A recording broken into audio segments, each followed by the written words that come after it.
All right. All right, man. We are live. Here we go. Hey. What's up, everybody? Give it a moment or two for people to filter in. You guys can kind of sound off in the chat if you're here. Let us know. Oh yeah. This is gonna be good, man. I have been dying for some tournament action. In fact, so much so that I've been my boat is for sale right now, and so I've been jumping in boats with everybody I can just because I'm itching for tournaments in general. But having an Elite Series tournament finally back on the schedule, man. I'm pumped. Yeah, absolutely. It feels like it's been. So the Classic was in March, right? Yeah. So it's been basically 8-10 weeks now by the time the tournament starts, but it feels like it's been 10 months in total. Yeah, exactly. Everything's it feels like we literally had a whole off season go by. What it actually feels like. What's going to be awesome though is we're not going to have a giant gap between the end of the season and the beginning of next season. And it's always the hardest time for me, like around Christmas and stuff, because I know we got to, by the time we get to Christmas, we've just got another month or two before tournaments are going to kick up, and now it's not going to be that big of a gap. So not going to be August or September through the end of the year. Yeah, absolutely. Hey, gang. Let's see. PB Dad, Brian, Tom, Kyle, a bunch of the regulars. How's the audio, guys, sound to you guys for Coy and I? In the chat, let us know. Make sure it sounds good to us. Just want to make sure it sounds good to you guys. Yeah, this is my first actual YouTube live stream, so really excited about that. I do a lot of Facebook Live stuff, but as far as YouTube, this is the first time, and man, I'm really glad to be doing a little collaboration with you. You jumped in to the fantasy stuff after me. I jumped in after the YouTube stuff after you, so we're sort of like on even playing ground now. So. Anyway, I'm honored to get to be on with the great Rich Lindgren. So I sound him a little bit muffled. Let me. We had this the other night. Let me. See. Does that sound any better? So let's get that better. Yeah. Well, I definitely jumped into the official Bassmaster Pundit fantasy game after you. But I think I may have been in the fantasy game before you in a different way. Yeah, maybe. I guess this is probably I think this is my 5th year to get to write for Bass, and I think it's my 8th season of doing fantasy fishing. I had 3 stellar seasons. My first 3, I was in the top 4% every year, and then as soon as I started writing for Bass, it tanked. So yeah. I've had to gradually work my way back up, but yeah, I used to do a fantasy fishing show with a couple other guys, and we called it Fantasy Fishing Insider. Maybe it was a podcast with Greg Huff. Oh yeah, so he's done a bit of writing for, and then another guy, Jason Homer of Bass Utopia at the time, and so we did that for a while, and so that was and I actually back that. I think one time I finished top 10 at the end of the year. Wow. It's pretty good, man. Yeah, I think my best was 99.8 percentile.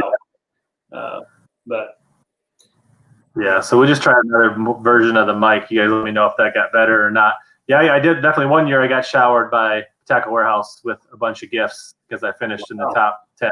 Like nice. A rod and some reels and a big old giant box of stuff. That was pretty sweet. So that's cool. That's all the prizes you can get, those are all great. But at the end of the day, being in the top of the Fantasy Pundit box is that's where you want to be. So you get all the free gear you want, but the accolades for being number 1, that's where it's at. So bragging rights. The bragging rights. Is there a trophy? Right. Is there a belt? Is there a belt? You know what? We should get one. Jim Sexton won last year, and it was sort of he didn't really he did the Pundit podcast with us, but he wasn't really like he didn't write an article, or if he did, he would wait to read all of ours and then he'd build his own. So it was sort of cheating, but that's whatever. Yeah, picks are common lunkers, for sure. So I was gonna say. I forgot what I was gonna say. Yeah, it'll be good because, like you pointed out, we're not gonna have a big break at the end of the season before next year, and we're also not gonna have that giant ICAST break that we usually have. So now that we're getting back into it, we're gonna have a little bit of a end of June, and then it's gonna be like on like Donkey Kong when they go to Northern Swing. So, yeah. So speaking of pundits, and let's talk about why I decided to bring Coy on as the very first inaugural guest of the live stream. So I've done these for a while now, and I thought it would be a lot more fun to do this interactive. And so, as you can see in the Fantasy Pundits group, the very select group, Coy and I are clearly heads and shoulders above the rest of this. So if Jim or Pete or Thomas ever decide to start picking, maybe I will invite them to be on the stream as well. But until that happens and they show that they have the chops to hang, it'll be Coy, or it'll be some other celebrity guests that come on. So anything you want to add to that, Coy? Man, I tell you, I look at my score right now, and I'm, what is that? That's 180 points ahead of you, and a fair jump ahead of Mr. Sexton. But I've been in this position before, and I got too comfortable. So I'm not slowing down. I'm super strategic right now, and I'm not gonna let y'all catch up. I'm ready to take it down. I didn't like coming in. I think I came in third last year in this group. I didn't like that. So. Yeah, and I mean, it's so elite that even like a guy like Chris Mitchell can't even get in this group. So, but yeah, so we're off to a decent start, and I think if you wouldn't have stole my pick, we'd literally be tied. So, so like I was saying a minute ago, like back when I first started writing for Bass, my picks, everything tanked because I felt like I had to stick to my guns. If I pick 5 guys, I'm going to stick with them to the end. And actually, if you go back and read my early articles, it was like I tried to make it scientific, like, gut versus actual stats and stuff like that. Right. And it played okay sometimes, but it was more depressing because I'd go back and look at what I could have got if I'd have done the opposite. And almost every tournament, I did exactly the opposite of what I should have done. So I learned that it's okay to switch up your pick, and if somebody has a good idea, that's okay too. I can't win anything at the end of the day anyway, so I want those bragging rights. So my art, the how it works, right? Like they want our articles as early as possible, so as many fans get a chance to read them and take them in if they choose to, or learn what to do or what not to do, however they want to take it. And then I do a video. Probably, this is going to be this video. We're going to do a live, and then that's going to be the podcast or the video for this. And so that's usually a little more refined in my thinking at that point because I've had more time to digest. And then a lot of times, if there's any last minute changes, I will do like an Instagram story like 1 or 2 nights before the event. Well, it makes it feel a little more legit, not like you're just snatching some other pick. But I mean, I got to give you credit where credit's due. Like I said in my apology video, that was a good video. That was entertaining. I'm glad you enjoyed that. I picked it because I changed it because it was a great pick. It was a great pick, and it was one that I glazed over. So when we're writing these, we do as much research as we can. We're digging through all the tournament results. We're digging through, everything that we can. The angler's momentum. I mean, all of it. And at the end of the day, it's hard to comb through every single possible stat, and so you're going to miss some things. But that's what's beautiful about having 4 or 5 of us writing these articles for all you guys out there who are picking these picks every time, because you have so much information that we've whittled down to the bare bones, and so y'all get the best of everything. So I mean, at the end of the day, I read your articles too, all the other ones, and sometimes I make fun of you, and sometimes I agree with you, but it's just kind of the way it goes. What? Man, you just went silent on me. I did? What is that all about? Uh-oh. Can y'all hear me in the comments? This happened the other night, too. Uh-oh. Can you hear me? Yes, no? Hello? I changed it. I changed the setting. Hopefully that All right. So hopefully my audio still sounds good. I can hear you again. Yeah, I did. So the thing I used to look at the pundit picks, and then as I was writing my article, now I try to read. I try to draft mine and get it all down. Yeah. And then I'll kind of glance at the other ones to make sure that we're not all saying exactly the same thing. That's so I try to write it, not let any of you guys influence me if I'm behind or whatever, and then I kind of check it to make sure it's like we don't have like everybody saying these like 4 out of the 5 people. Right.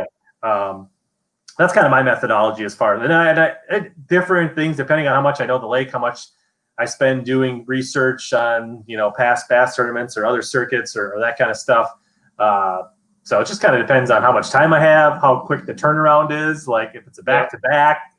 So yeah, absolutely. So, and for you guys that are wondering what we're talking about, so you can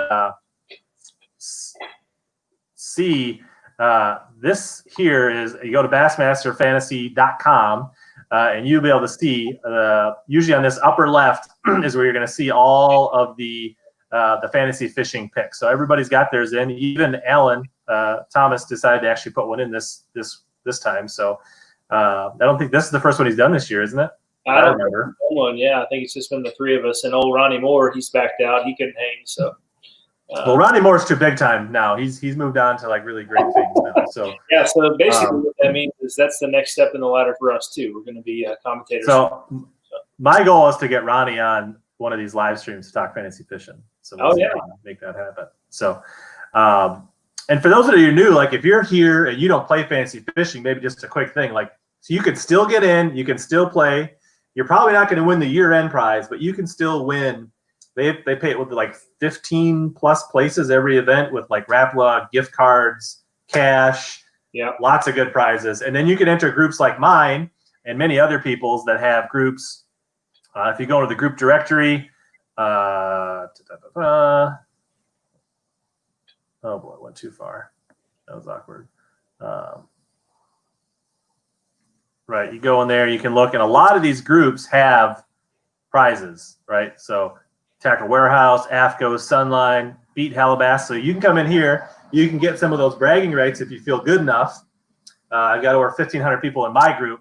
And then Bass Utopia and Omnia Tackle supply gift cards and other prizes for the people that win my group. So make sure you get in here. If you haven't, this is a great time. This is a great way to follow the sport. It's a great way to learn about anglers, have some fun, get some bragging rights. And if you get lucky or you're skilled and you do well, you can win. Like you might have the UPS or FedEx guy stopping at your house multiple times a week, dropping off all kinds of sweet fishing stuff. So everybody should play. Anything to add? I mean, what are your thoughts on that? I'm pretty sure that either the last tournament or the first tournament, no, it would have been that. It could have been last year even. Somebody got in and hadn't played a single tournament all year, got in and won one. I think it was last season. So, I mean, it can happen. Anybody just come in and pick it. And you don't have to be a genius either. I mean, we're clearly not geniuses by any stretch. Actually, I think the person that won the Classic. Was it? Or maybe you didn't win. They won our group, did really well. So this person that took, I think this person came in after this. Trista won my group. That was the first time she played. She had not played before. So, well, so it could be it actually might have been the Classic that you're speaking of just a couple of months ago. So it very well could have been. Yeah, absolutely. But you don't have to be genius. There was a grandma who won the whole thing last year, and she won a boat. Yeah, she won.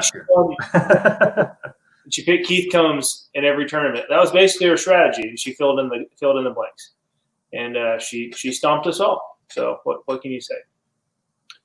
So let's but before we get into the picks, let's talk about, there was some exciting news this week. Oh man, you want to touch on this? Like you're more jacked than I am. So why don't you go ahead and tell us? Because you have to travel a few extra miles than I do. I literally live in Denton, Texas, which is about 42 minutes away from Ray Roberts, which it was announced yesterday that Lake Ray Roberts is going to be the location for the Bassmaster Classic 2021. They're going to be down in Dickey's Arena down in Fort Worth for the weigh-ins and the conventions down there too. It's going to be awesome. I'm convinced that we're going to have record crowds. We're going to break all the numbers. They're not going to have a clue. how many fishermen are going to show up to this thing. It's going to be mind-blowing. So I hope you're going to make it. You going to be able to come down? I don't know what I'm doing tomorrow. I don't know what I'm doing next month, so we'll see. I am definitely going to be there. I'm going to be there at the expo. I'm taking the whole week off, and I'm going to be out there hanging out with everybody, and hopefully get to. A lot of you guys I've been talking to or known for a long time, haven't ever got to meet you in real life. So if you come down here, we'll take you out to Louisville, or we'll take you to some of the other lakes around here, and I'll have a pretty good time out there. I know how to catch some pretty big bass. What's your personal best up there in the little bass waters up north? Yeah, so in Minnesota, my personal best is 7.25. Right, that's not bad. And then my PB came out of Amistad, and it was an 8.3. That's right. Well, Louisville, and this is not, I'm not a one-upper very often, but Louisville last year, I had, I think, 4 bass over 8 and about, probably 6 or 7 over 7 pounds. So nice. There's some big bass that live down here. Now, I'll tell you, I actually despise fishing Lake Ray Roberts with a fiery passion. It eats my lunch. I've fished 2 tournaments out there, and that I've actually done well in. I've fished a lot more where I've got my teeth kicked in. The big thing for March, late March next year, is going to be the weather. So the weather's going to either make it or break it. It could be 40-mile-an-hour winds and 15 degrees. We had that last year. I fished an April tournament on Lake Ray Roberts, 40-mile-an-hour sustained winds and a wind chill of 15 degrees, and it was ludicrous. Or it could be perfect and sunny and fishing deal. So it's going to be exciting either way. The guys are going to have to stay on their toes the whole time, and it's going to take some big weights to win it. I mean, like, picture weather-wise, like the Grand Classic, right? It could be like the 2 Grand Classics, right? One was like cold leading up, but then it was like 70 degrees and nice weather in the tournament, and the other one was like literally almost snowing and brutally cold, right? So anywhere in between there in North Texas in March, right? Texas almost certainly still pre-spawn at that time, right? In late March, no. So our spawn starts in late February, and it goes all the way through March and into April, and then part of May. But it's really the bulk of it is going to be early March. It all depends on how cold the winter is. Obviously, we don't have freezing lakes down here. I mean, they get warm. They get in the mid-50s, generally speaking, around late February, sometimes early March. So that's about the time the fish start moving that direction. There will be some in all stages. That's the beauty of it. There's going to be some post-spawn fish. There's going to be spawners. There's going to be pre-spawn. But probably not going to be. I mean, it could be if the weather lines up, but probably not like a full-on spawn. Like, but there could be some. But I don't think that. I think pre-spawn is going to be the majority. Yeah. If I had to guess, but I would agree. But what kind of what do you? I mean, what do you think? Like, how does the lake set up? What kind of? I mean, did they fish megabucks way back in the day there, or are there any tournaments been on Ray Roberts for bass? No, I feel like maybe way back. I'm not sure, but what kind of lake is it? Is it like standing timber? Like what kind of stuff do you see at Ray Roberts? So so TTBC, the Toyota Texas Bass Classic, was there a couple of times. I think let's say Matt Heron won it that year. I think. Yep, sounds right. I think that was the last year. They may have had one in Texoma the year after, but it was one of the last 2 of the TTBCs before they became Texas Fest. And it was real flooded that year, so it actually didn't show out like you would expect it to. But if it's normal pool, and you really got the northeast side of the lake, the whole east branch, the north part of that is going to be where it's won, hands down. There may be some guys that fish the west arm, maybe some guys that fish down south. There's bass there. In fact, the one of the guys that I have, we're getting really dark. Am I getting dark on you? You did a little bit. I'm not sure why. I guess I just moved forward a little bit. I don't know. It's got to catch up. Anyway, so one of the guys, there goes. One of the guys that I have to win it may be fishing some stuff on the west arm and the south. But it's going to primarily be in one of 2 creeks. So if you, Chad, I see you think I need a light. Go to my Facebook page. I got some lights. He maybe got too much lights. I don't know. Yeah, it's probably these guys. So let me try this. No, I think it's gonna make it worse. No, that helped. Hey, let's go both of them, huh? Well, I'm at least brighter. It's clearly I'm here, but that'll work. Got some shadows working. If it's good with you, it's good with me. Sweet. So Ray Roberts has got a lot of standing timber on the north end, a lot, and to the point, and it's like sneaky standing timber where these guys are going to be pushing their boats to max.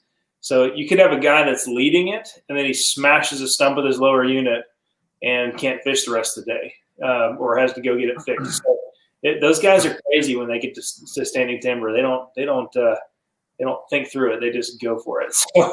So the big prediction is the service crews will be busy next March. They're going to be some serious lower units swapped out. Yeah. Except for the E-Tech service crews. Too soon?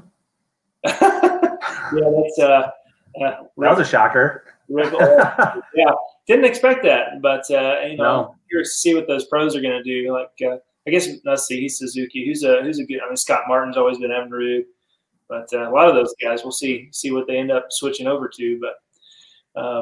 But yeah, so Ray Roberts is a great swim bait lake, a really good swim bait lake. Okay. I know another. Well, they can't throw A-rigs, but they can throw swim baits. So a couple of years ago, a guide out there caught a 13, an 11, and a couple of 9s, nearly back to back on one point, throwing an Alabama rig, and it sort of blew up.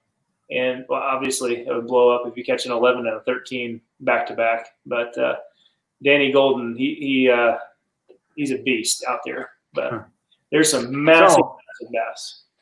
So there could be, you're saying that it has the quality fish to challenge the classic record that was it Rick Clun on Toho or Preston Clark on Toho? One of those guys there was like a couple of 11s caught in that Toho Classic. So it definitely could.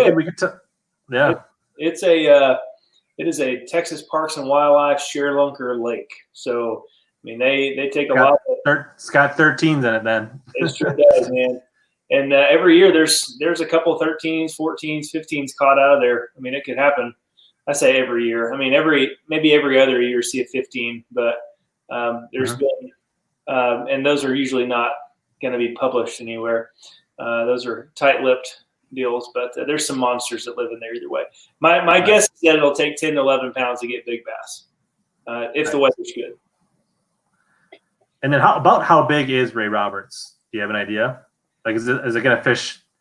Is it tight for a classic lake or big? I'm not familiar. Like, there's 4 or 5 branches on the east arm of the lake that I would say 80% of the field is going to end up in. Yeah, but like how many? I mean, do you know, was the acreage? Is it like the size of Fork? Is it bigger than Fork? Smaller than Fork? Like the same size as Fork. I don't know how many acres, but it's pretty big. But it's going to fish big because there's a lot of arms and a lot of right. You would think that, but Wolf Creek, Indian Creek, Sand Branch. I mean, those Isle of Wa, some of those creeks on East Branch, they're going to be crammed full of guys, and they're not huge, and the fish are not everywhere. That's the thing. They're gonna be fishing for 5 bites. It's not going to be a tournament where you catch 30 fish and you have 5. You're going to end up needing to catch 5 good bites, and that's how you're going to win it. I mean, so this is going to be a grind classic, like quality, not quantity. And it could be if you get a couple big bites, you may only weigh 13 or 14 fish and win this thing, right? If you get the right, I mean, like. Yeah, absolutely. Yeah, it's definitely not going to be a quantity thing. Definitely. Because like Cliff Pace, I think only had 14 fish when he won the Classic, if I remember correctly. So. Yeah, on Grand there. Yeah, I think so. So Matt says it's going to be a Ned rig derby. Lock it in. I don't know if Ned rigs and standing timber go hand in hand, but we'll see. Yeah, we don't do Ned rigs down here, so I can't think of anybody I know that throws a Ned rig. This is Texas. Everything's bigger in Texas. If it's a Ned rig, it's a 10-inch Ned rig. So that's right. We just call those Texas rigs. So, but yeah, we don't throw that stuff down here. We have smallmouth, and that'd be the only place. Smallmouth and Texoma. That's about the only spot you'd ever throw that. But they get annoying in the rocks. So Was there anything else you wanted to cover before we started looking at some of the picks and talking about Eufaula coming up? Man, I tell you, I'm not to jinx anybody too early, but keep your eye on Lee Lipsey. He has not only whooped me on that lake on Ray Roberts several times, but he knows it well. And Nice. and speaking of swim baits and all that, he's a swim bait guru, as is Chris Zaldane, who lives an hour and a half from there, if not less than that. It could be an hour. So he lives just on the west side of Fort Worth. So those two guys are going to be hard to beat down here because they have plenty of to check it out. Well, he can't get information as of whatever Wednesday or whatever they announced it, but yeah, if he's got off time, he can go over and be scanning and putting his time in to make sure he knows where everything is. So that's right. That's interesting. So yeah, hey, thanks for everybody that's joined so far. If you can, hit that like button and share it out a little bit on social as we get into the picks. So let's Sycamore wants to know what's your go-to, like I guess, bait on Ray Roberts, and then we'll jump over and start talking about Eufaula. On Ray Roberts, so the few times that I've done well there, I throw square bills. So I'm a big square bill guy.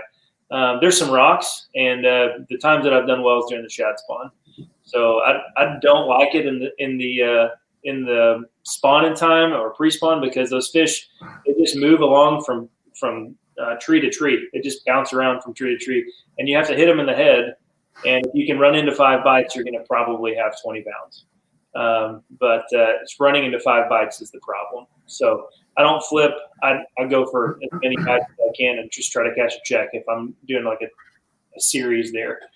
But in general, that right there is my go-to bait, black popping frog. If I'm doing anything in Texas, that's what I'm doing. Well, if we get good weather, it could get bit in March on the but yeah, wouldn't put my money on it that that's going to be a major player in March. But it could be if you get the right warming trend. But oh yeah, actually, I throw frogs starting about February here. Yeah, I mean, but you have to have the right weather, right? Like it's got to be a warming trend. It's got to be things got to be kind of go in the right direction. It's much more weather dependent that time of year than it is this time of year or later. So yep, that's true. So Eufaula, right? We're going there. Eufaula is a southern lowland impoundment. It's on the Chattahoochee River, I believe. It's above Seminole, below West Point, right? There might be one more in there. But so it spans the Alabama-Georgia border. BPT was there. They caught a bunch of big ones a couple months ago. It would have been really interesting to see. They would have put up some big 5-fish weights if they would have been fishing a 5-fish derby. The fish were really shallow. The water was up. It was dirty then. I think the water's still up a little bit from what I'm hearing. They're still getting quite a bit of rain. Eufaula's got not like vegetation. It's got like shore, shallow vegetation and grass, but there's really not like offshore grass or not much to speak of. So what is there is pretty shallow, and it's kind of shallow, bank, emergent type stuff. There is a plethora of brush in this lake, from my understanding. There's a fair amount of ledge, if you want, so there's offshore brush, there's offshore ledge. I think by all accounts, it's dirty enough that there's always a shallow bite. So there's going to be a lot of things that play. They're going to be really predominantly post-spawn, starting to get into summer patterns, I think. I think basically what I'm hearing is basically waiting for that next hot snap down south, so to get in the 90s to really get them fish to get out on the ledges and the brush good is what I'm hearing. So yeah, they haven't quite made the move yet, but it sounds like they should be making the move any day to get on that deep stuff. Exactly. We haven't had much more. I mean, I'm in Texas, but we're still sort of along the same line in the United States. So we haven't had any warm weather here, and we had like 1 week where we got in the 90s, like even 90s, and it's been in the 70s and 80s, which is unusual. Usually we have a little bit warmer. We're touching hundreds right now, normally in May, going into June. So they have not pushed out deep. I wouldn't think so. Yeah, tons of brush. The hydrilla, they actually killed it off a long time ago. There used to be a lot of it out there, and it's mostly that emergent grass that's going to be shallow. So if there's going to be anything shallow, it's going to be right on the bank. Yeah. Have you been to Eufaula? Have you fished it? I have not fished it. I've been over it. I've studied it a lot because I like the way that lake fishes. I really like I like fishing offshore brush piles, stuff like that. That's one of my strengths too. So it's a bucket list lake for me, especially now that it's fishing pretty well, better than it used to. When I was 12, I fished West Point, and I caught like a 7-pounder on a Carolina rig. But I don't think that really applies to this. So,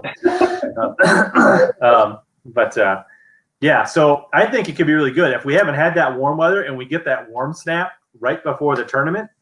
That could really push those fresh fish out to the deep ledges. So if they could time that where those fresh fish show up on the ledges, there could be some really easy pickings for guys that find those fresh schools.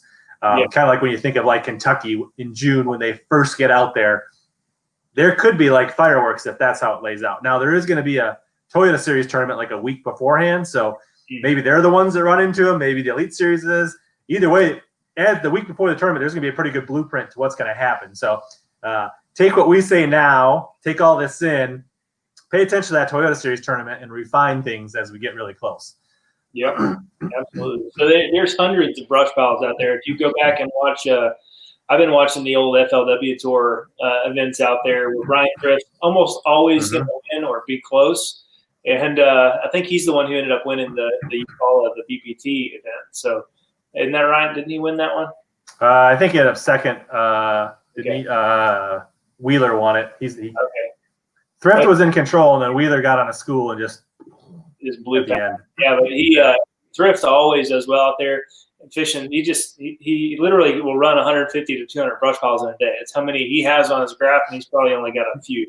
So it's just a matter of bouncing around until you get 5 good bites. And if they're not quite to the ledges, which they may not be, they may be at that first stop after getting off the bank, then it may be one of those things where guys just bounce around constantly. Make for an exciting event.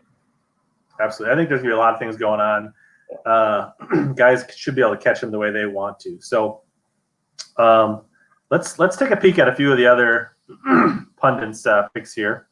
Let's take a look at let me go big screen here. Is this not changing with? Oh, I see what's going on here. Never mind. I haven't seen Thomas Allen's picks yet, so I'm kind of curious. Yeah, I haven't really studied these either yet, and I just these things open a new window, so we gotta. I didn't plan for that.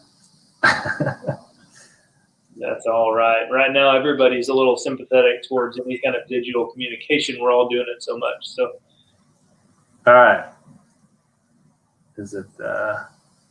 Yeah, should be good. We're looking at it now, right? Yep. So he says experience will be critical. So let's just take a look here. He's got Cruz, Canterbury, Benton, Mullins is his backup, Swindle, Perch is his backup, Menendez is his guy. He's got Zaldane, Wilder. So I don't see anything like.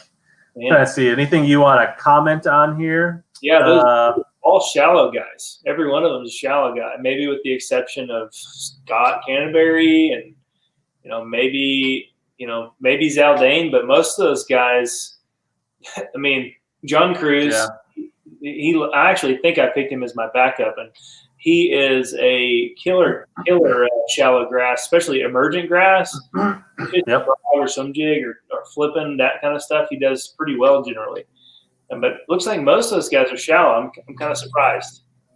Yeah, I would say the only guy I would say is not is his backup B pick. Mullins is a guy that definitely likes more deep crank and stuff like that. But yeah, I would say overall his roster definitely trends shallow, junk fishing, kind of seat of the pants, kind of big spinner baits, plugs, jigs, and then I would say Zaldane with his 360. I'm sure he'll probably be a little bit more offshore, maybe not deep, but I expect him to be offshore.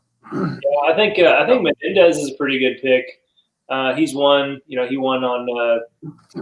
Where did he win? Dardanelle, another shallow grass deal. So, but I tell you, Hunter Shryock. As much as I want that guy to do awesome, he's killing me. I hope he doesn't watch this. Yeah. I like the guy, but I've been trying to throw him a lot of credit, and he's been tough. So I don't think I can get behind that one as much as I like the guy.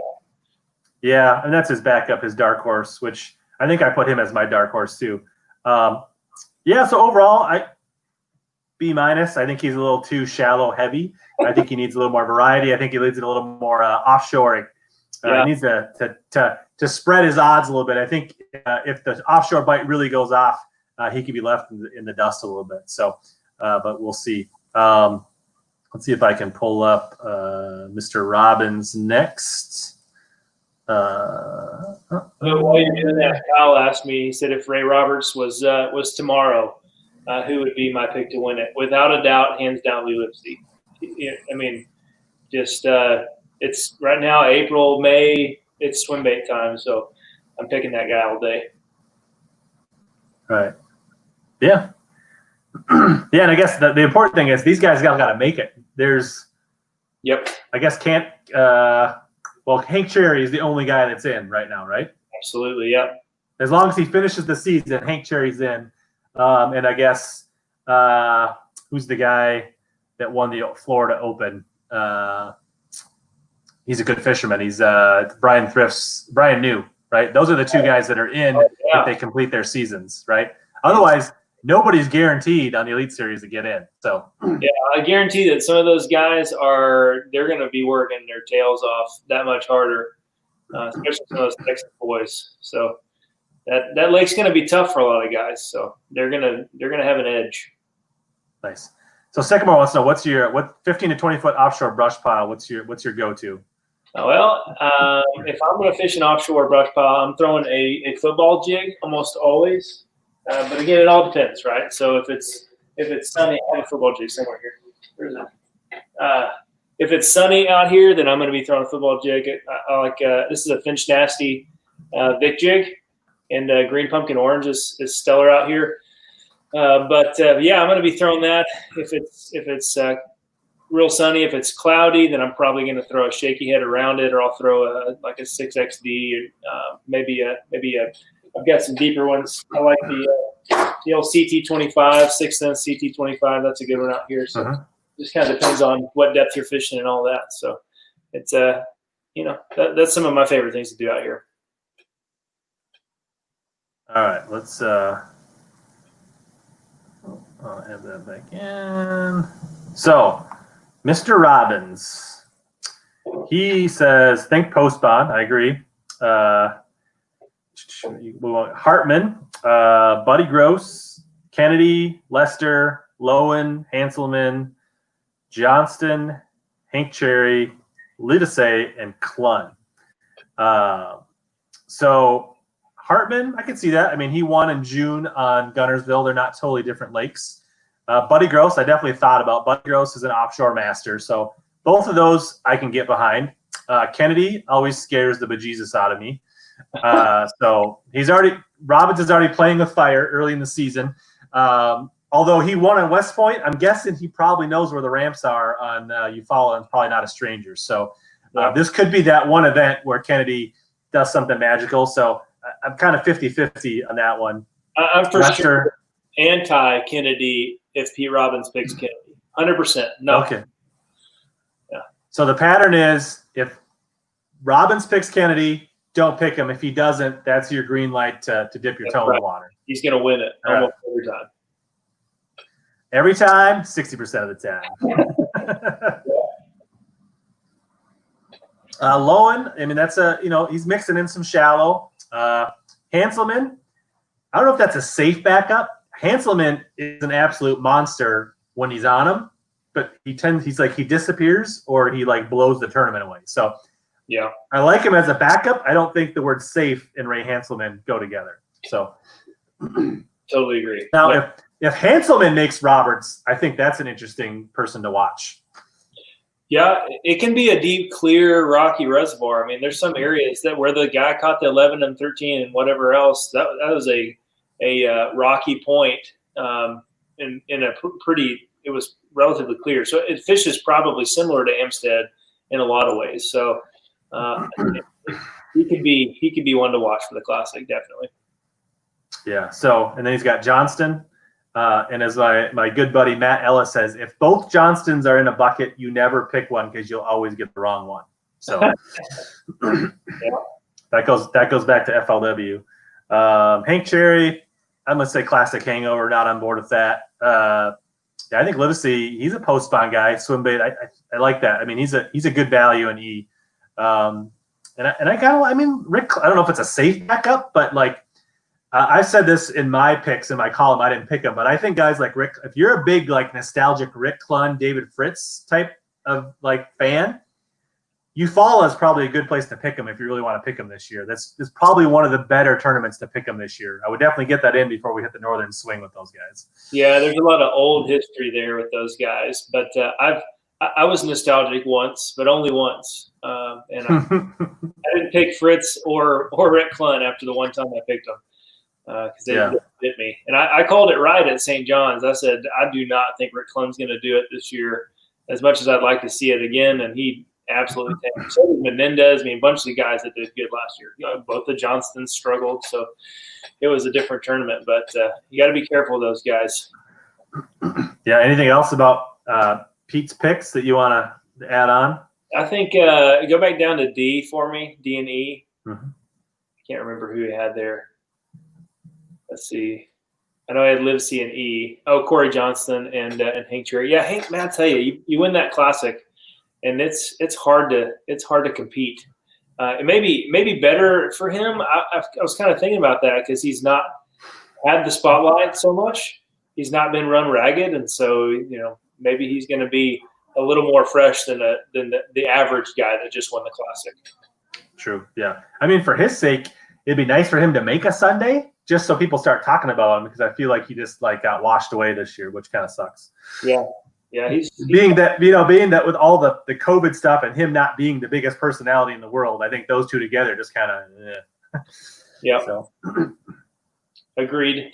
I think Livesey's a great pick, and I'll stand behind that one all day because he's also my bucket E pick. So I guess we can move that direction if you want to. A little foreshadowing. Little segue for you. We're professionals here. Yeah, we planned that. All right, so let me pull up the Greathouse's picks. Number one for now. Pretty proud of where I stand at the moment. I had two really good events so far, and if you have about 1,150 point average per tournament, you're going to be in the top 1%. So that's what I aim for. Big old, got a big old smiling Polinick as your cover shot. Some sort of weird Fu Manchu thing he's got going on. Yeah. So demand versatility. What are you thinking? What do you mean by versatility? So, the weather is going to play a big factor. Right now, there's a lot of these weird storms that are you liking my deal right now? Man, it's so kind. There's a lot of weird, like random storms that are blowing through there about every week or two. They start down in Texas, and then they just blow east. And so I think you've got to watch the weather, and you've got to have some guys that are going to be able to maybe capitalize on an early morning bite somewhere shallow and then get out offshore and finish your limit with some really good quality fish. And I think that all the picks are going to be that. So I'm really excited about this roster. It's going to be good. I'm not going to read your picks. I'm going to let you talk us through it quick. That's very without reading it to us. Give us the quick justification, and they can come back and read the dirty details later. Yeah. You're not supposed to read it to adults, so I definitely won't do that. Palaniuk. There's probably no adults in this stream. Don't worry about that. Oh, fair enough. Palaniuk, the couple tournaments that he's won, he does it offshore. So and he finds weird stuff like off the beaten path. I think back to Bull Shoals where he won deep crank and everybody else was on the bank. He can also flip. I mean, the last couple of years in the BPT, there were a lot of shallow water stuff, and he did. He wasn't always in the mix, but I think he sharpened some of his shallow water skills. But really, Sam Rayburn is where my mind goes when I'm thinking of Brandon Palaniuk. When he won Texas Fest a couple years ago, he's fishing brush piles, kind of that first stop after the spawn, and fishing a big worm, a Nico, and a jig, and a crankbait, I think. And top water. But in the morning, he was running up to those points and the rocks and stuff, and he was throwing big top waters and getting like one or two quality bites before he went and hit his brush piles. I think that's what you're going to have here. And so when I picked him in Bucket A, that sort of set the tone for all of my guys, to be honest with you. Palaniuk used to be a make or break, like he was either going to win it or he was going to come dead last. and he's sort of balanced out where he knows. But this is, he also is his first back. He's hungry for it. So John Cruz, we kind of talked about him. He's a shallow water guy. I think if you need a shallow water pick mixed in, I think he's really good. He likes frogs and flipping and all that shallow bank, right on the bank stuff. He's good at it. Yeah. So I'm kind of torn. I like it and I don't. To me, Palaniuk is he's either going to have a year where he's top 10 OI, or he's going to have a year where he's kind of up and down. He's going to win one. And then so I want to see what kind of year he's having. If Palaniuk goes well in this tournament, then I think he's a guy you can ride all year. Well, he came out strong in the first tournament. I mean, he didn't fish the Classic, obviously, but he did really well, which is why he's in bucket. So if he has a top 20 at Eufaula, I say he's a guy you can hitch your saddle to and ride, I think. So yeah, agreed. So John Cox is a little bit scary, to be honest with you, because he's so distracted. And I actually had a pick for Chickamauga too, and you said that you were not behind that, and you were going to talk to me about that. And we never got the chance to because Chickamauga got postponed and moved and everything else. I'm curious, does your hesitation still stand as far as John Cox is concerned for this tournament? I don't. The direct hesitation is not, because at the time Lake Martin was on top of Chickamauga and he was entered into both of them. And I heard them talking about BTL Live in interviews where he was considering a scenario where he fished one day at each just to get enough points so he wouldn't bomb out in either circuit. So that was my main concern, is that he was actually trying to consider fishing them both somehow and weigh fishing both, whether it be start the morning, get a quick limit, weigh in, show up late at the other one, or just fish one full day at one and full at the other. So that was just otherwise, that aside, I would have been all in on him at Chickamauga. Okay, well, that's good to know. I'm a little concerned as we go through the year. You do want to be careful because there are some overlaps. And I feel like if he does good or well in one circuit and not the other, he may choose a path and then skip some derbs, and you might not know until last minute. So you really got to be watching Cox this year because he's really overcommitted and stretched thin in his but he's the kind of guy I feel like the more he fishes, the better he is and the more dangerous he is. So it could be good and it could be dangerous. So just make sure you keep an eye on him to know if he's actually fishing or not. That would be the only thing. Yeah, absolutely. But he's a shallow water guy, almost completely in default. So I would be shocked if he got offshore. But what's weird is he literally won a tournament this year offshore, fishing a crankbait and a Carolina rig, which neither one of those, he never has those things tied on. In fact, he was like, I don't even know what I'm doing. I'm just going to be out here, and I know there's some fish here. I'm going to throw this crankbait, and we're going to see what we can do. And he freaking won it. So he's versatile to a point, but I really feel like he's going to stay shallow. So I'm kind of putting him. I'm slating him in for a shallow pick, somebody that's going to find. He's going to milk whatever it is he's in. He's going to find whatever big bites he can in there. And then Lester is my backup. You can't go wrong with Lester, I don't think, anywhere. But I think that he's going to have a big what would you call it? Maybe he doesn't have finesse anything. So even when he goes smallmouth fishing, he has a medium heavy with 15-pound fluorocarbon to catch smallmouth. It's always upgraded finesse gear, big heavy finesse gear, if you can say that. I think he knows how to trick bites whenever it's difficult. So he's a good pick for if it gets tough, I think. Nice. Yeah, I like those guys. I never bet against the Tin Man, and I think Lester is really coming in to expect big things from him as this season and seasons to come. Yep. And then old Clint Davis. So one thing I did not put in this article is Clint finished in the top, let's say he was top 5 in 2015 on Eufaula in FLW competition, and he was fishing a big worm, he's fishing a jig, he's fishing offshore. So I think that was actually ledge fishing. So he knows it well and has done well there. And to be fair, FLW is a much bigger field than the Elite Series, and so he out a lot of guys. And not only that, but I have in here when he won at Ouachita for the Cup, he was fishing the same kind of deal, fishing offshore points, kind of secondary stopping points back on their way back out deep. So think he's a really good pick. And then Swindle is just all around. Like, I mean, junk fishing is he doesn't like that he's called that. He's a little more tactful, I think, than just a junk fisherman, but he can do everything. He's really more confident just getting 5 bites. So if it's really tough, he's going to come in with a limit more often than not. And he also tends to find better than average fish. So I think it's pretty good. Pretty solid bucket C, but I'm stuck with Davis. I ain't going anywhere. Yeah, I realize I haven't looked at your picks until just tonight. Oh, well, so spoiler alert, there might be some similarities. You're rethinking, huh? Okay, well, similarities. So I was thinking you're about to go switch up some of your picks, because I think Clint Davis is a little bit sneaky, so I don't think many people are going to pick him. Maybe they will now, because of how amazing this live cast is here. Corey Johnston, one of the Johnston boys, so they do well shallow. I really feel like they're probably better shallow than they are deep, but they can do both. And I know that they are not happy with how the first tournament went, either one of them. So they're ready to get back after it. And I just think Corey Johnston's he's a wild. I don't want to say too much. He's a wild man, and when he gets mad, he gets really mad. And so I think he's mad right now. He's going to get out there and get after him.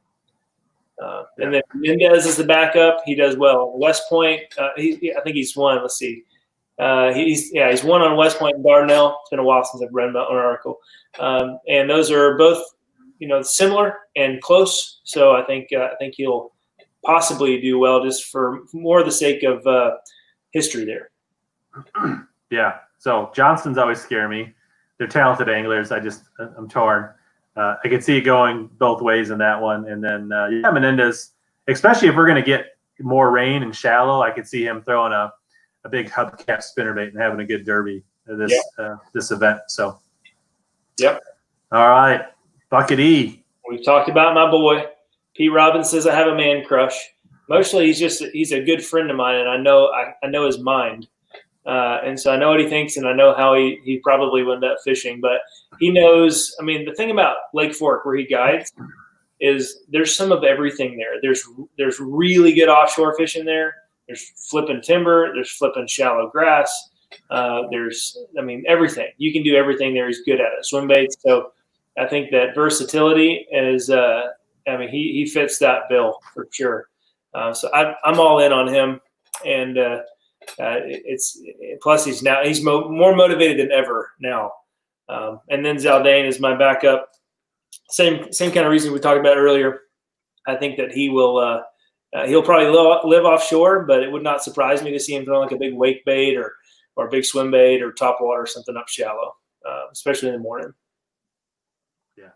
So the interesting thing right now is there's all these rankings are based off just the St. John's AOI, basically. So there is some guys that stumbled at Florida, which happens to the really good anglers.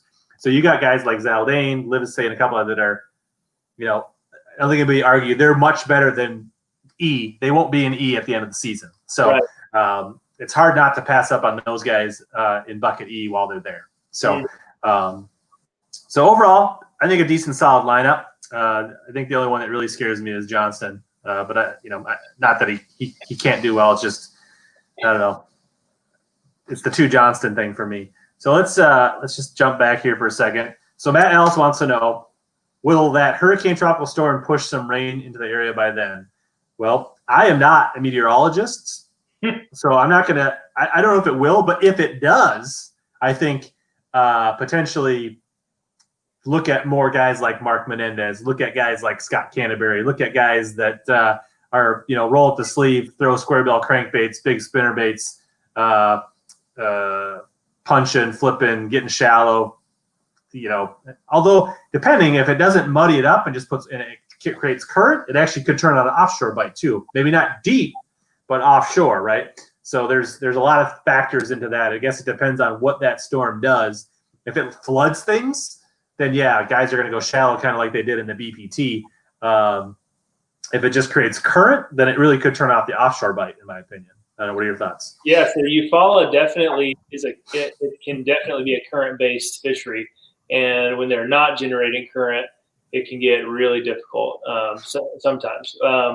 I'm thinking more. Well, I may be getting my tournaments mixed up. So I also watched Chickamauga the other day. So I think I'm thinking about that one. Yeah, that's where Richard Nixon, where Larry Nixon, not Richard Nixon. Larry Nixon was doing well there. So, yeah, got those crisscross. But I think that in general, those type of fisheries, whenever there's flood, you're going to want to go shallow. The fish are not going to stay. I mean, there's brush piles in every depth zone, but I think that more often than not, when lakes like this flood, they're going to hit the banks. There's so much flooded cover. It's a lot of food and vegetation and stuff in there. So I would look more to shallow guys if it's going to be flooded. Yeah. Doug wants to know, what do we think about Paul Mueller? You remember what bucket Paul's in? I don't. I want to say, let's see, he won the St. John's. So So he's A. Yeah, so he should be in bucket A. So thoughts. Paul's a great angler. I guess the fact that he's a Garmin guy, and if it's a brush pile deal, that should be a plus for him. Yeah. I can't think of a ton of tournaments like this. He came out and went big at Gunnersville and then zeroed or caught one fish the next day. Yep. So Paul, I think, is a guy that if you're looking for somebody, he's kind of probably going to be in the top 20 or the bottom 20. That's just kind of my gut feel for Paul in this event. Yeah, Paul, if you look at his record, he almost always backs up a win or a high finish with a bomb. And so I do not think that I would put much clout in Paul. I think that he's an offshore guy. But his bomb was at the Classic. Yeah, but it normally comes in. I mean, he usually does not have win, bomb, win. It doesn't go that way. It's usually he works his way back up. It's like he made a big paycheck, and so he's comfortable for a little while. It seems to be the way it is for me. I mean, he's not in it for the money specifically. He's a competitor, definitely. But end of the day, he's a swingy kind of guy when it comes to finishes. Yeah, he's hot and cold. He's very talented. He's a good angler. I'm not knocking him. I just think there's too many other good options in bucket A to make me want to pick him. If you like him and you want to pick him, I definitely could see a scenario where it goes well. I just feel like there's more scenarios where it goes the other way. So, agreed. Mueller's hot right now. He wasn't hot at the Classic. I think he'll toss up just because it seems like there's no pressure to deliver. Welcher, I think Welcher could be good. He's definitely fished Eufaula. He's got some BFL experience in team tournaments and stuff like that. So I think I mentioned him we'll jump over to my column in a bit, but I definitely think if you're looking for a local angle and a guy that's probably not on a lot of guys' radar, I think Welcher is a sneaky good pick. He likes to frog. He likes to flip. So if we get that water coming up, this will be right in his wheelhouse. Yeah, if you follow his social media or his YouTube channel, he's not been sitting on his hands either. He's been fishing tournaments, and he's been winning tournaments. So he's a Bama boy, and that's he loves to do all of the things that Eufaula has to offer. So he's a good pick. He's definitely a good pick. I think he's an A. Pretty sure he's in bucket A. So because I think there's just too many other good options high up that make him a little harder to pick. But nothing wrong with the pick. PB Dad says he loves the hat. I can't even quite see your hat. What's the? I'm a Sixth Sense guy, man. I'm not. Sixth Sense hat. Casey, if you're watching this, let's talk. But anyway, not sponsored by Sixth Sense, but I really do love them. I think they have some really awesome stuff. But appreciate the shout out. It's one of my favorite hats. Here goes fishing related for this hangout. My take is time to brush up your game for Eufaula. So at least initially, not knowing what the weather was going to do, I really thought this was going to be a brush game. So and it still could be. We'll see. So that was kind of where my angle was, and it's a clever title, so we went with it.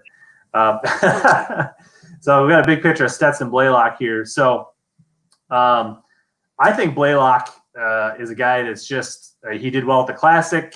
He's been fishing well. I remember him doing well on Chickamauga. He's from Arkansas, which they are known for fishing brush piles in places like Ouachita and Hamilton and places like that. So to me, if this is a brush game, Blaylock is a guy that is one to contend with. And I think he's a guy that is on the brink of really being one of the new superstars in bass, from my opinion. Fully agree. Yeah, I like Blaylock. I think he's a good angler. I think he's sharp. And I think he's been undervalued the last several years, and now he's sort of had the opportunity to shine the last couple seasons, and I think he's a good pick. I have no qualms with that one whatsoever. Yeah. And so here I mentioned a couple of home state heroes. So I mentioned Welcher, and then I did see that Kelly J did well in a couple of Eufaula tournaments. Now, I mentally can't get behind the non-pre-spawn jerkbait, but Kelly J is the kind of guy that makes it work on a tournament you wouldn't think. Yeah. And it screams to me it shouldn't work, which is the type of tournament that Kelly J makes it work in. Yeah. Which, I think you mentioned Rayburn, the event that Polinick won. I think Kelly J made a top 10. He was fishing the final day. So if you're on that same logic and you're looking for something sneaky, low percentage, and a guy from Alabama, and you like Kelly J, this would probably be a good tournament to pick. I think weather is going to play a big factor there. So if Kelly J, if the fish are sort of suspended, not tied in the cover, if it's cloudy and windy and all that, then that could be a great pick. He's also sort of volatile, so he can. He's a go for gusto. Yeah. Yeah, he's not a safe pick. That's for sure. Not at all. So bucket B, I'm going Tin Man as well. Oh. So this is not far from his home. This fits right in the type of stuff. He had a top 10 in one of those FLW. I'm sure there'll be some fry garters, some bluegill bed hunting bass, and I'm sure he'll find a way to coax them into his live-o with his Maxent in general. So I won't spend too much time on that. We kind of covered that. I did touch on Kennedy here. I do have shades of him winning on West Point, and I could see that being a good thing, but he just scares the bejesus out of me from a fantasy standpoint. Burned too many times. The other guy, Wes Logan, who is an absolute stud. I think he's cashed checks in 16 of his 18 bass tournaments or something like that. He's from Alabama. I didn't look up his stats, but I'm pretty sure he's fished some ABTs or some team tournaments on Eufaula over the years. So if you're looking for a guy that's off the grid, I think Wes Logan would be strong in this event. Oh, look at there, Clint Davis. And so I got a really short write-up for bucket C. Yeah. Brush piles. Clint Davis won in Arkansas an FLW Cup. He won himself $300K fishing a big worm in brush piles. He lives in Alabama. He knows this lake. It's pretty easy. You just didn't, I think you didn't want to just say what I've already said. So you just cliff note. Yeah. So I think Matt mentioned it. To me, he was a super obvious pick, but I don't think a lot of guys know Clint Davis. He's kind of a quiet, big, and carry a big stick kind of guy, right? So when he catches them, and he's not real brandish and big personality, at least on stage. So I think he goes under the radar. So I think he should be on more people's radar, I think. And I think just about every pundit mentioned Gerald Swindle in one way or the other for bucket C. So if you want a safe pick, a guy that's probably just going to get you some solid points and get out of here, I think Swindle is he's going to drum up a good limit and be in the mix, and get himself a good paycheck and be solid value at bucket C. So if you want something safe, I think G-Man's your guy in bucket C. Yep. If you want a sneaky pick, Gustafson had two really strong tournaments in May, fishing topwaters around brim beds and things like that, and kind of mid-range shallow stuff, throwing prop baits and things like that. So if you're looking for somebody that's not out on anybody's probably radar outside of people that aren't in Canada, look at Gussie as a pick for bucket C. I'll say Gussie though, he's and I say this as gently as I can. He's really struggled in the Elite Series. I don't know if it's just he hasn't come into his into his groove, but when he was at FLW, that guy was a hammer, and he still is a hammer, obviously. But sometimes you can do well in one series, not the other. There's really no reason why or why not. But I think that he's been I don't know. He's just been struggling. He hasn't really shown his potential yet.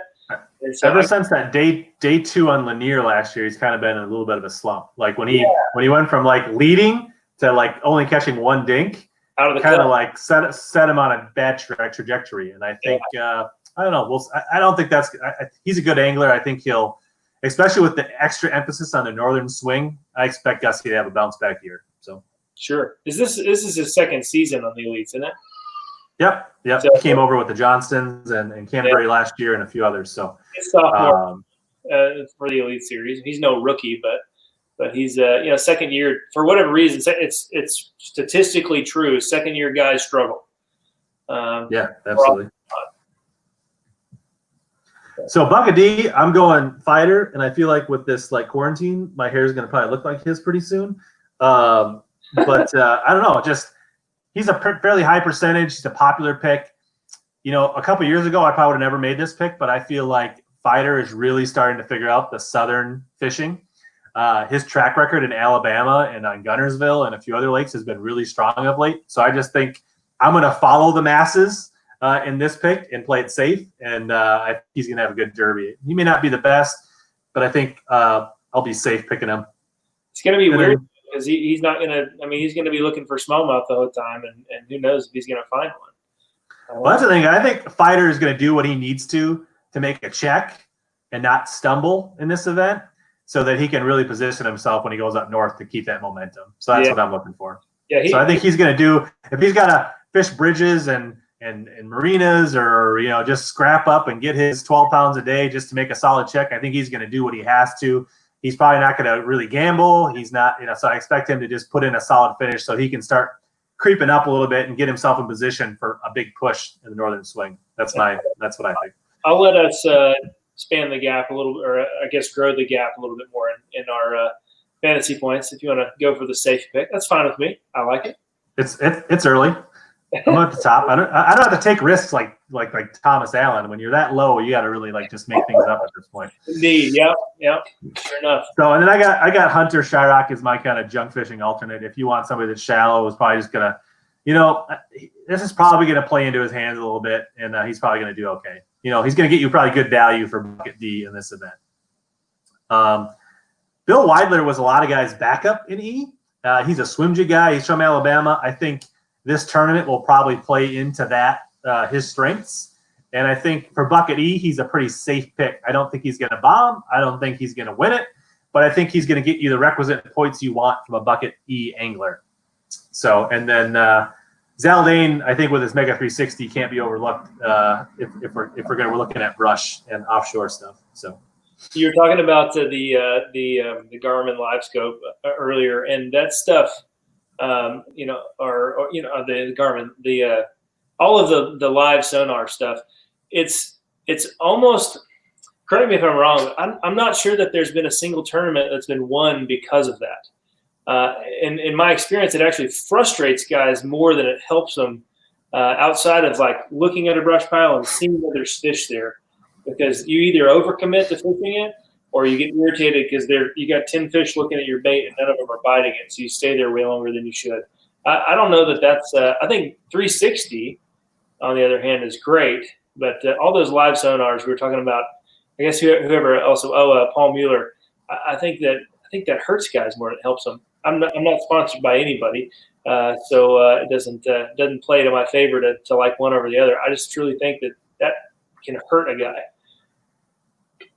Yeah, so absolutely. And I think there's been instances where Garmin guys have finished high. But yeah, I think as the technology is around longer, guys will learn to leverage it more. And I think it's so new that guys they're seeing some benefit, but it's also holding us back. And I think when people learn how to use it and how to it's almost like bed fishing, when they can start to tell whether those fish are biters or not by looking at them on their live scope. Yeah, that's when I think, just like guys can look at leverage, when they can idle over ledge fish that are really good. They can tell you whether they're carp, they can tell you whether they're crappies, they can tell you whether they're bass, they can tell you whether they're going to be easy to catch or whether they're going to be hard to catch, like the guys that really know it. So Michael Minnan says, the Florida Panhandle guys, yeah, I do like Drew Cook. He was a guy that I definitely looked at putting on my team. Drew Benton, a little bit, I think Thomas Allen either had him or had him as a backup. But I think Drew Cook could be sneaky good in this tournament. So if you like him, I definitely think he's a good pick. I definitely wouldn't make a strong argument against him. I just didn't. The thing is, you can only pick 5 guys, so and the column can only be so long. But I definitely like Drew Cook. He's a good pick. Doug Hayes says, "What about Matt Erie?" I could see him doing well. He probably fished. Was he a co or was he a pro back in the Eufaula. He probably was a pro. He probably fished those FLW events. He was buddies with Thrift, so I'm sure he's got some knowledge. I mean, he couldn't ask for that information, but I bet you that was probably back in the days when him and Thrift were still rooming together, so they probably talked about what happened live back then. So while he may not have Thrift's brush pile waypoints, he knows how Thrift attacked the lake, and if he chooses to do that, it could be good. He was strong. Ari was right in the mix last June in Gunnersville. Yeah, I could see it. I don't think he likes shallow fishing either. If I remember right, I think I remember him the St. Johns River a couple of years ago. He was nervous about it because he doesn't like grass fisheries. I'm pretty sure that's what he said. I'm pretty sure that he's more of an offshore guy, really at heart. And he's done well. I mean, he had a lot of FLW success fishing offshore. So there's also a lot of docks there. Something we don't talk about much. Sure. There's some docks out there, and I don't think that it's going to play as much. But who knows, that you could catch a random big fish on that sort of thing. Yeah, absolutely. I mean, just thinking about, I watched a little bit of the BPT because I think it was like the only thing going on at the time when they had it, and there was a lot of docks. There were a lot of good fish caught off certain stretches of docks. Yeah. I remember seeing Elton Jones. I saw Brian Thrift, a few other guys catching. So especially if the water is up, it definitely could be a big player. So yep, absolutely. So I think we spent probably 45 minutes talking about Eufaula picks. So I think we hammered it home pretty good. Yeah. I'll give a few more minutes if everybody's got any other questions. But so are you going to do? Are you still doing the YouTube thing? Are you going to be doing some content about Eufaula, or what is your plan going forward from a fantasy perspective on your YouTube channel this year? And I appreciate the plug. It has been it's been interesting because with COVID and everything, I have big plans. Just plan on fishing actually the Opens next year as a pro, but a lot of things with coronavirus has sort of shut me down. So I'm having to reevaluate some things. I was selling my boat. It's still technically for sale. It's at the boat shop that's it's on consignment there, and so I'm waiting for it to sell. I'm sort of thinking that if it doesn't sell by the end of June, I may just hang on to it for the rest of the year because I've got some big local tournaments that I've fished the last several years, and I want to be a part of that. And if I do that, I'm going to be fishing as a co next year instead of a pro. Ideally, Lord willing, that's the way that's going to work out. So I don't. As far as the content goes, I'm working on a few videos. I've been fishing for some crappie lately, which is way outside of my norm. Catch and cook. Yeah, we've been a lot of catch, clean, and cook stuff. Actually, I've got some buddies out here that live on Cedar Creek that we're going to do some collaborations here before too long and go do some crappie fishing. He's going to teach me how to shoot docks for crappie. I'm pretty pumped up about that. Yes. It's just before it's See Great Things, right? That's what your YouTube channel. Yeah. Got it. Thank you for that. Yeah, so I've got a few things. I've been a little slow on putting the content out because I haven't been able to get out and do much filming. And I don't know if you've heard any of the crying that's happened in the last 30, 40 minutes, but I've got 4 kids, and so my house is a little bit wild, so it's hard to do a lot of filming here at the house. But we'll put it out there as quick as we can. And if I get to keep my boat, then you better believe I'm going to be doing some actual fishing content and not just fantasy stuff. But of course, I'm going to put out a fantasy video ideally for Eufaula. I'm going to be in Destin, Florida next week, and so I'm thinking about doing a sweet little backdrop with the ocean, and maybe go catch a tarpon or something like that, and do a little filming there. So got some things on the horizon. We'll see how it works out, but definitely appreciate anybody jumping on. If you want to go subscribe to that, I'd love to have you jump on the channel. We're over 100 subs. I'm a pretty new channel, so feel nice. Like decent landmark, and we're working our way up to the HellaBass level. So we'll get there one of these days. We are knocking on 1900 right now. So nice. If you're here and you're not subbed, get me to 1900. And then I can't remember, are you on Instagram or Twitter or anybody else, or any other place people want to check you out to make sure they don't miss your fantasy columns or anything else? What else? Mostly just on Facebook. I'm not fully committed to the Instagram. I do have one. You can go find me. It's called Greathouse Fishing. I do post there occasionally, but most of my communications is on Facebook and YouTube. So if you want to go check it out there, you're more than welcome to. You can follow my fishing YouTube fishing Facebook page, where you can actually add me as a friend if you want to, or follow me. More than happy to give you all the info there. Are you hugging me through the? I was hugging you, giving you a friend. Yeah. Man, that's that's what we have to do anyway. Even if you were standing in front of me, we have to do that. So yeah. And some guy, he gave me a toe bump the other day. He stuck his foot out, and then he just expected me to know what to do. And he said, "Kick my foot." That's how we say hi now. I was like, "That's how you say hi." I'm not. That's not gonna. That's just you, bud. It was not. I didn't enjoy it. Sycamore Outdoors says, how much time will you spend checking the shallows before you go deep? For me, it's typically how long will I fish deep before I revert to my shallow roots. Yeah, I'm going to check it first thing in the morning, especially. I don't think that there's going to be any shad spawn left by then.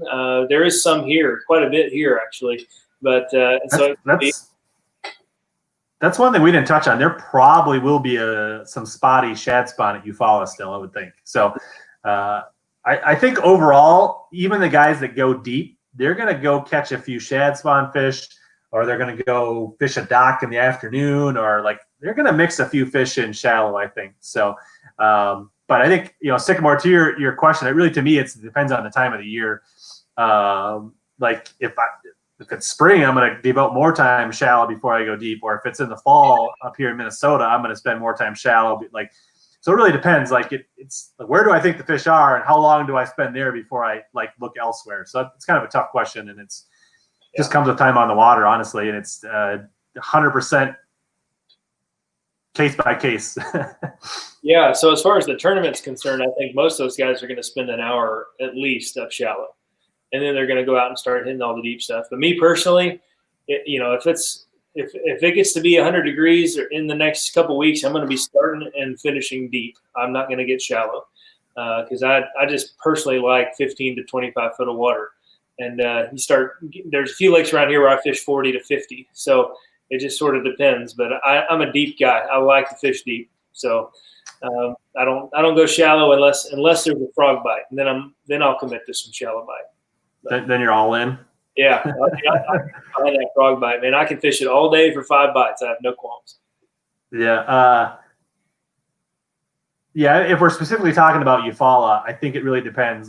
If it gets hot and those fish start moving out fresh, the guys that go deep are going to go deep first because they're going to be they're going to be looking for mega schools where they can wear them out. So that's true. Yeah, I think if you're talking ledges, brush piles may be different, but ledges specifically, you can just sit out there and wreck them first thing. Yeah, I wouldn't if those fish are going and that's where they're headed. If you got a spot, you don't waste any time. You go there first. Yep, absolutely. Fire them up. Outdoors is giving you some offshore tips to go fishing in Destin if you want. I noticed that. Yeah, for sure. Yeah, we're going to do something. Right now, I think the tarpon are starting to run. I've never caught a tarpon. I grew up on the coast down near Galveston, and so I've never caught a tarpon. So we're definitely going to try to go catch some tarpon. I've got a couple buddies of mine that we were avid anglers.